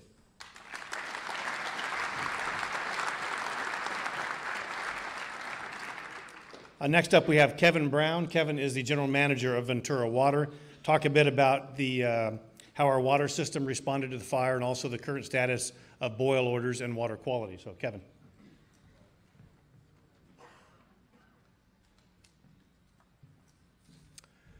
Good afternoon. I'm going to talk briefly about the fire system and the boil order during the fire event and the water system and wastewater system. During the event, prior to the event, our water system was in normal operations. When the event started, I'm going to move these over. When the event started, we recalled all water and wastewater crews.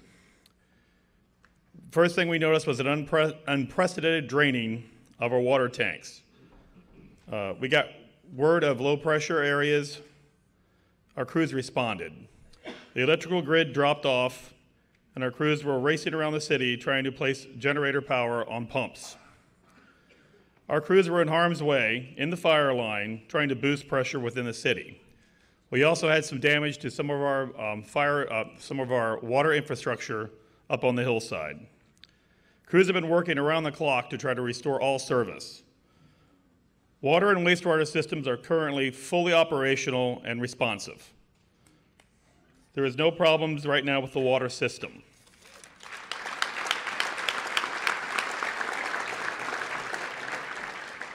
But as a result of the fire event, the low pressure we experienced on the hillside caused us to institute a boil water advisory there first. And then, given the amount of water we had to take into the city system, we had to bring in water that was filtered yet not disinfected. Therefore, we instituted, for health safety purposes, with the state of California Department of Drinking Water, a boil advisory for the city. We have been successful in lifting the boil advisory for the majority of the city, except for the area east of Cedar, north of Poli, and north of Foothill.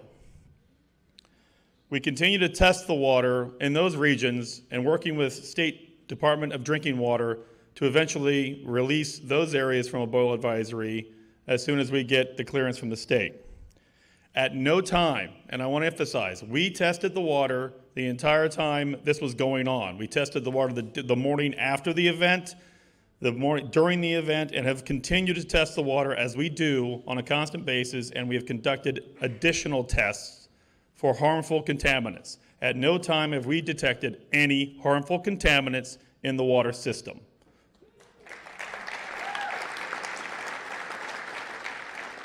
And I want to thank you all for being here. And if you have any questions regarding your water, wastewater system, billing, those things, we have a table set up in the auditorium area for you guys to come and ask us questions, and I'll be there also. So, thank you.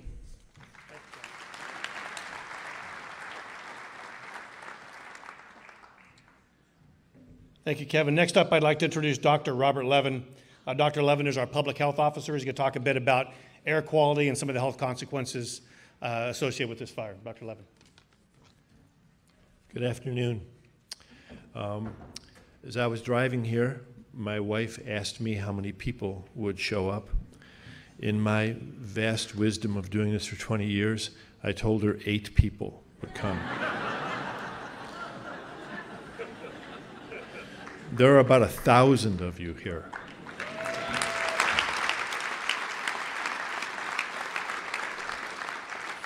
I'd like to thank fire personally for protecting my home, and I'm confident that I speak for most of you. I'd like to recognize law enforcement for protecting my home after I had to evacuate. I can't fathom the pain that people feel that have lost their homes. I'm going to talk today about the health consequences, air quality. How do you know when you're, it's a really kind of an obvious question, but it's probably the thing to walk away with. How do you know when you're in a fire-impacted, poor air quality area? It's pretty simple. You smell smoke, or you see ash falling, or it's on the ground. Ash can be irritating to the skin, nose, and throat. It can cause coughing and rarely nosebleeds. Fine particles can be inhaled and enter your lungs and be injurious to people that have underlying lung conditions and heart conditions. Pregnant women, elderly, infants are the ones that are most susceptible from ash exposure. Don't allow children to play in the ash. Wash and clean off their toys if you suspect they were exposed to ash. And children should not be allowed to be in the vicinity of a cleanup of ash. Everyone should limit their amount of time outside and stay indoors as much as possible. And these comments are all directed towards when you're aware that the air has smoke or ash in it. If possible, seek shelter in buildings with filtered air, or if you can, move to an area that is less impacted. Keep your windows and doors closed at home unless it's extremely hot outside. And if you don't have an air conditioner, find a place that does if you can. Run your home or car air conditioner on recirculate. And in fact, just all the time, even when there's not a fire, when you're driving down the street and you see a tractor raising a dust cloud, it's a good idea, because of possible infectious diseases, to just punch that button and get your car and recirculate. If you or your children have asthma or other lung or heart diseases, make sure you follow your doctor's advice about taking your medications. For those who cannot avoid being outdoors in a smoky environment, they should use a mask, also called a respirator, that is either an N95 mask or a P100 mask that'll help filter out particles. They do not remove irritating chemicals that are contained in smoke, just the particles. Small size respirators, they don't work well on children, so I wouldn't rely on them. Effective use of a respirator, a mask, relies on selecting a size and model that will provide a tight fit against your face. And you want to pinch that wire at the top. And you don't want the sensation of air coming in around the edges of the respirator. Those are the cup-like structures that sit on your face. There are also masks that are rectangular, that have strings coming off of each corner. They're called surgical masks. Those do not really help very much in keeping you from inhaling stuff from outside. They're worn by people who we do not want to see infecting others. So they protect in the other direction. I'm just going to mention that ash burned from structures is generally more hazardous than forest or wildfire ash. Forest ash contains microscopic particles of vegetable matter that can be inhaled. But ash from buildings may contain chemicals such as lead, cadmium, nickel, and arsenic, asbestos from older structures, perfluorochemicals from non-stick cookware that's burned in fires, flame retardants, caustic materials. So if the ash contains asbestos, nickel, arsenic, cadmium, then exposure is of particular concern. Because the substances in the ash vary, it's always best to be cautious and avoid any unnecessary exposure. Thank you.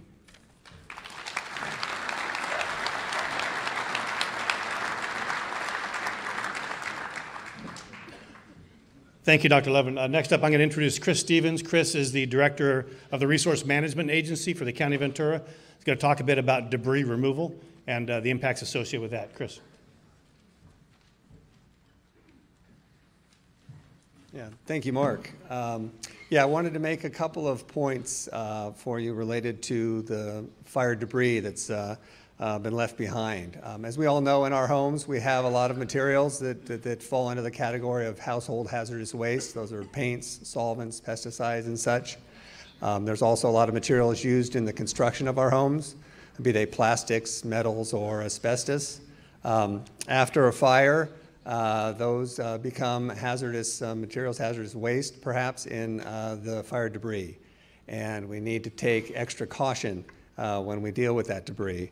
And so we wanted to make sure that we know a lot of folks are going to be returning to their properties here over the coming days, and we urge you to make sure that you wear the respirators that Dr. Levin just described, you wear gloves, and you wear protective clothing. A lot of you will be on those sites trying to see what you can recover of your valuables. The second thing that I wanted to talk about, because of the hazardous nature of the debris, is that its removal is going to take a little extra care. And there is a process that will need to be followed before the debris can be removed from those sites. Very briefly, it's kind of a two-step process. Initially, there'll be an assessment of the site and those materials identified at that time as being hazardous or potentially hazardous will be removed. And then once that's done, the remaining debris will be removed and taken to an appropriate landfill. The hazardous materials will be taken to a facility that's licensed to take that type of material. So it's a two-step process. We are currently working, the County Environmental Health Division is working with the state to see if we can coordinate use of a program that they offer that will conduct that step one work at no cost to the property owner and have state representatives from the Department of Toxic Substances Control come out and take care of that for you and remove that from your properties. And then we can move into the step two process. And we'll be gathering information on that. We're trying to make that as available as quickly as we can to the residents. Late last night, we stood up a website, VenturaCountyRecovers.org. We've posted some information on there already related to the handling of the ash and the debris when you go back to your sites. We will be populating that with additional information on all of the debris removal information as it becomes available to us. Also, I think Mark mentioned that there'll be a local assistance center set up here. The county is cooperating in that. There'll be a whole range of services available at those centers. We'll also provide updated information on debris removal at those local assistance centers as well. And I think with that, I'll turn it over to Mark.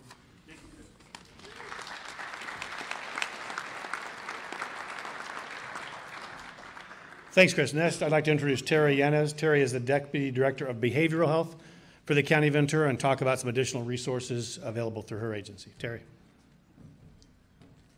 Hello, good afternoon. On behalf of the Behavioral Health Department, we want to express our sorrow.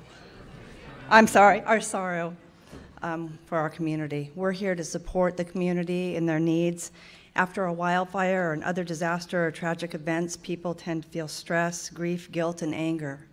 And it's important for you, on behalf of our department, the Behavioral Health, and the Healthcare Agency, we're here to support our community. Thank you.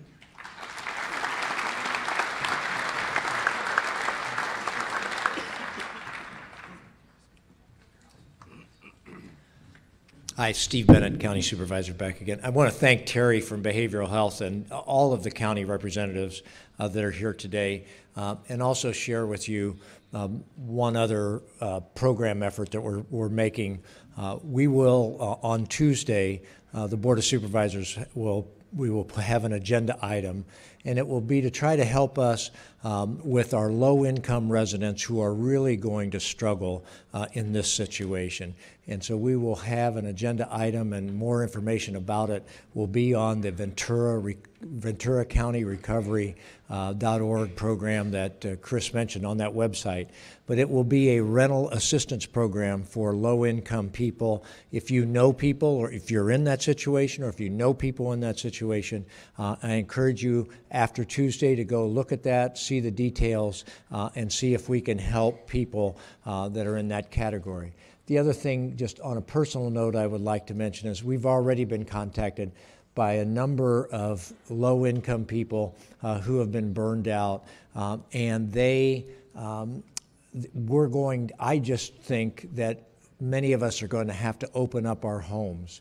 We have already done that, taken a second family in to our home, and I would just encourage you to, if you know people that have extra room in their houses, if you would contact my office, we will eventually set up an appropriate sort of clearinghouse for this. But if you'll contact my office and let us know of places where people would be willing to take low-income families to help them get through this crisis, we would really appreciate that. And again, I want to thank the City of Ventura very much. This was a very important first step, and for us to be able to coordinate so well between city and county, I think is remarkable. So thank you very much, the city representative.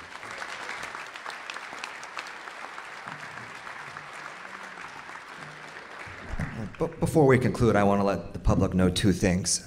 First, the City Council held an emergency meeting yesterday for the purposes of getting this update, of ensuring that we're getting all the information possible out to the public. We've entered into an emergency designation, which we'll be also authorizing at our Monday council. And that brings us into the next thing, because I want to recognize and bring three individuals up to the stage. We have Congresswoman Julia Brownlee, State Senator Hannah-Beth Jackson, and Assemblywoman Monique Limon. And while they're coming up, I want everyone to know that these three women are working around the clock. They've been here since Monday, and they are tirelessly working at the state and the federal level to provide us all the resources we're going to need to fight this fire and to truly recover. And the public is in very, very good hands with these individuals. So we'll start with Congresswoman Julia Brownlee.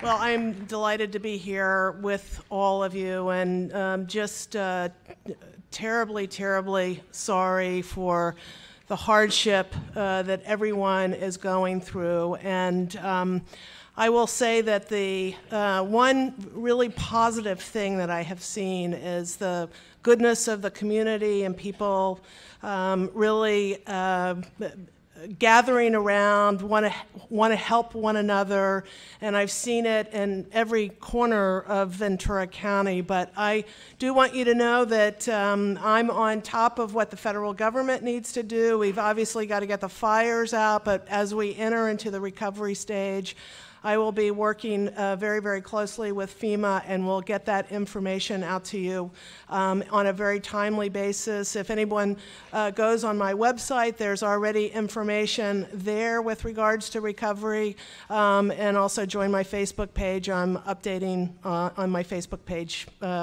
hour by hour. Thank you very much.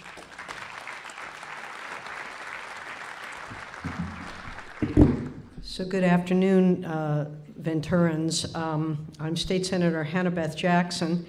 I represent the entire area of this fire. I also happen to be the chair of the Joint Committee on Emergency Management, fortuitously. So I'm going to make sure you have a very loud voice in what we do to help you all recover from this horrific event. A couple things to keep in mind. The firefighting that's been going on has been absolutely nothing short of heroic. They have been extraordinary. Cal OES, Cal Fire, our county, city folks, and we just came from touring the area with the governor, or the governor's here. We just came from an event with him. He has seen the devastation. He's very aware of this. From the state level, working with Congresswoman Brownlee's office and the Congresswoman herself, we are going to do everything possible. One of the things we know, though, that now that the fire, hopefully, and this is real wood, so I can knock on real wood, that we are not going to experience any further fires in the city and in the surrounding areas. We don't know for sure because Mother Nature does not share her playbook with us. But to the extent that we are done with the actual immediacy of this fire, there is a lot of work to be done to get everybody back into their homes, to help people rebuild their homes, to be safe, which is the most important thing. We have a couple fires that just occurred a couple months ago up in the Santa Rosa area. We are working with those folks who are essentially 2 months ahead of us to make sure we can provide you with the information you need. That's really so important right now. We recognize that. We're going to do everything we can to keep you informed. The city's done a great job here pulling this together. I urge you to stay in touch. Anything you need. If something smells funny to you, there are some people out there that would like to take advantage of you. Make sure that you ask the people here in the city and throughout the county and the state what it is we can do to help you, what you need, because that is why we're here. So thank you all for being here today. We will win this fight. Thank you.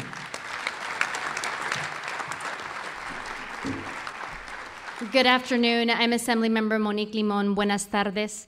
I see colleagues also here from Santa Paula, so I want to recognize that we are an 805 community that is sticking together. An 805 community.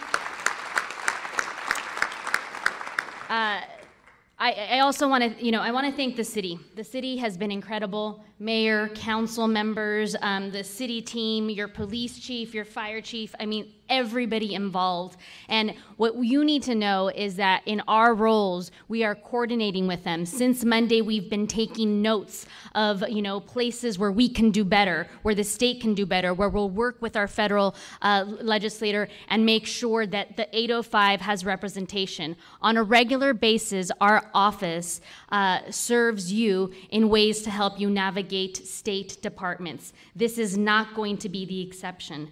We know that you have questions related to insurance, housing, rebuilding. All of those things are things that we do on a regular basis and we will continue to do, but know that they are elevated at a higher level by working with this incredible team that's behind you.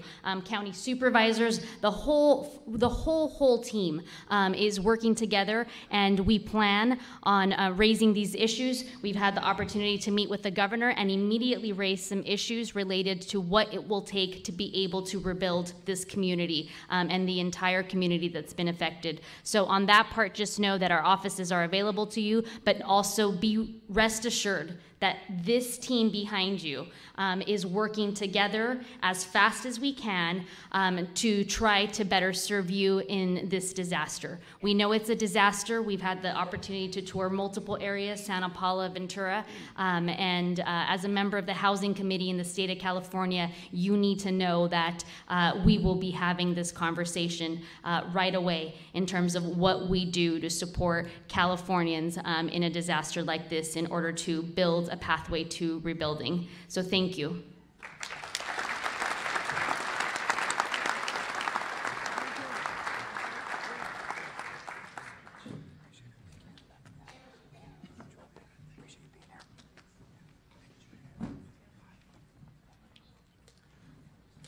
Thank you. I think it is so symbolic to end our meeting with that show of strength from all the various levels of government.